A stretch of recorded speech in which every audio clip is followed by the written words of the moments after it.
Have you ever watched someone tear up your stuff in broad daylight so often that it becomes background noise? That was my life for 3 awful weeks. And the worst part, the person doing it wasn't a random vandal. It was my brand new neighbor, a woman everyone called Karen, who from day one treated me like her personal adversary. The first morning I saw her swing at my mailbox, I just froze. It wasn't an accidental nudge. She walked by, hoisted that enormous purse like it was a bat, and hauled it across the metal flap. Smash. The little door rattled. Dee and she gave this tiny, satisfied smirk as if she'd just won invisible points. Then she strutted away without even looking back. Next morning, same routine. Purse up, bang, new scratches across the paint. By week's end, my once neat mailbox was a dented, half-hanging eyesore. She never missed a single sunrise. Why? Because I hadn't knelt to her little self-appointed throne. Karen wanted everyone on the block to bow to her rules, and I had ignored her polite suggestions about lawn height, where to park, and where to set trash bins.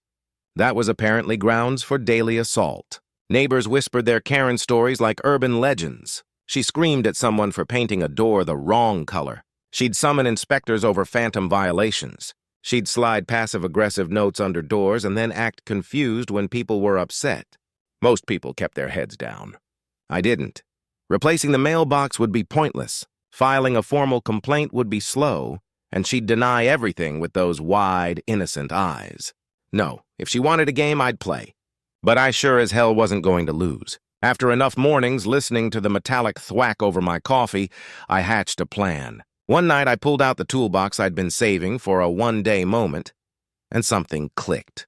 If Karen was going to treat my mailbox like target practice every morning, then the mailbox needed to start defending itself. I worked in the dark, crouched beside that battered post with a headlamp and a grin creeping across my face. Every new dent she'd left became motivation. I wasn't just patching it up. I was transforming it. The setup was low-tech and meant in the best way. I installed a pressurized water rig inside the cavity, tucked behind the bent door R so nothing looked unusual from the street. A small trigger, basically the mailbox getting hit hard enough, would release a quick, forceful blast straight upward. From the outside, it still appeared like an ordinary black box on a post, but inside it was locked, loaded, and waiting. The next morning, I brewed my coffee extra early and planted myself at the window. Right on schedule, Karen appeared, confidence radiating off her like perfume. Purse at the ready, she swung as usual. Whoosh! Water shot up through the gap in the dented door and drenched her from chin to hairline. Mascara ran in black streaks down her cheeks. Her carefully styled hair instantly flattened. She staggered back, shrieking like someone had turned a fire hydrant on her. I nearly spat out my coffee. It was perfect. Her scream rattled curtains all down the block. Neighbors popped their heads out. She stomped, dripping, trying to compose herself, eyes burning with a mixture of shock and fury. Then, the sweetest bit, she locked eyes with my house. She knew, absolutely knew what had happened. But instead of marching up the walk and screaming at my face, she turned on her heels and stormed off, shoes slapping on the pavement, sopping wet and furious. I assumed humiliation might do the trick. I was wrong. Karen didn't back down. People like her double down. The very next day, she returned, towel slung over her shoulder, a smug smile trying to reassert itself. She clearly believed she could outmaneuver me, dodge the spray, reestablish dominance, get back to her little ritual of destruction. What she didn't know was that the sprinkler blast had only been the opening move. My mailbox had more surprises queued up, tricks she'd never see coming until it was far too late. So there she was the next morning, hair pulled tight, determination in her step, sashaying down the sidewalk like she owned the place. I watched from behind the curtains, coffee cooling in my hand, ready to see how round 2 would play out. She thought she had me figured out. When Karen swung her purse that morning, she jumped back instinctively, expecting the water blast. The trap fired anyway, a sharp jet shooting skyward, but she danced just in time, the stream barely grazing her shoes. She actually laughed, loud and triumphant, calling out, "Nice try!" so half the block could hear. For a moment, she looked victorious, but that was only the start of Phase 2. Now the mailbox had a second trick. The jolt from her purse didn't just trigger the water anymore. I'd added a small sound device inside, perfectly timed to go off immediately after the splash. A piercing siren erupted, shrill and sudden, echoing down the street like a car alarm. Karen jumped a foot in the air, yelping, her towel slipping from her shoulders. Neighbors poked their heads out, some opening doors to see what the ruckus was about. And there was Karen, red-faced, drenched, the center of unwanted attention. She yanked, kicked, even covered her ears, but the siren only grew louder. Finally, flustered and defeated, she bolted down the street, muttering curses under her breath. Watching her flee while my mailbox screamed triumphantly was easily the highlight of my week. But I knew better than to think it was over. Karen wasn't the type to slink away quietly. Later that afternoon, I spotted her pacing her driveway, phone glued to her ear, undoubtedly calling every office she could think of. City code enforcement, HOA officials, maybe even the police. Sure enough, 2 days later, a city inspector arrived. Clipboard in hand, he examined my mailbox carefully. Karen stood across the street, arms crossed, smirk frozen on her face, convinced she'd somehow won.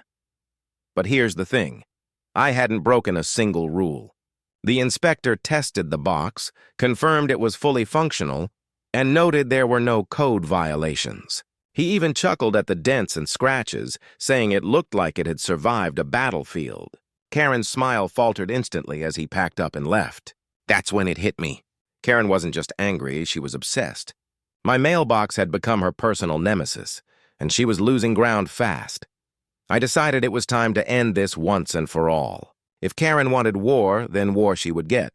By now, my mailbox wasn't merely a battered post box.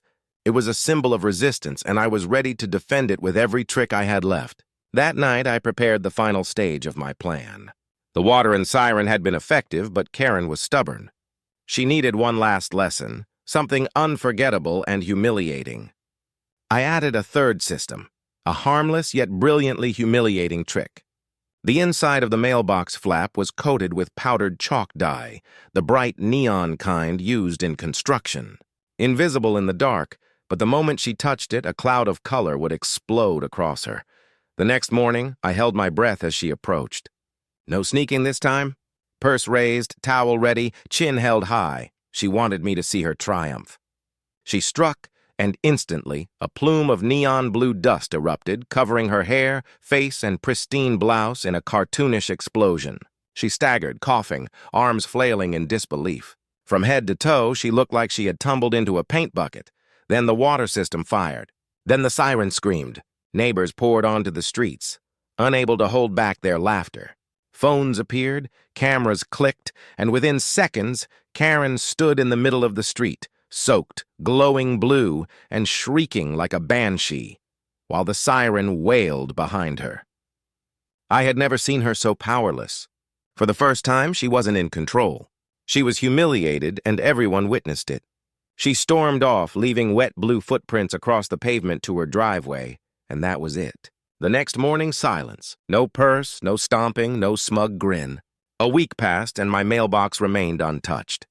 Neighbors who once whispered nervously about her now greeted me with knowing smiles, some even quietly thanking me for standing up. I had done what no one else dared, put Karen in her place. As for Karen, she avoided me entirely. No eye contact, no intimidation, nothing. Her reign of terror had ended the moment my mailbox fought back. Every time I pass that dented, battle-scarred mailbox now, I can't help but smile. It's no longer just where I get my mail. It's a monument. Proof that sometimes the best revenge doesn't come from shouting or confrontation. Sometimes it's about letting the problem soak itself. If you enjoyed watching Karen finally get what she deserved, make sure to smash that like button, drop a comment telling me what you would have done, and subscribe for more wild HOA and Karen stories. Trust me, you don't want to miss the next one.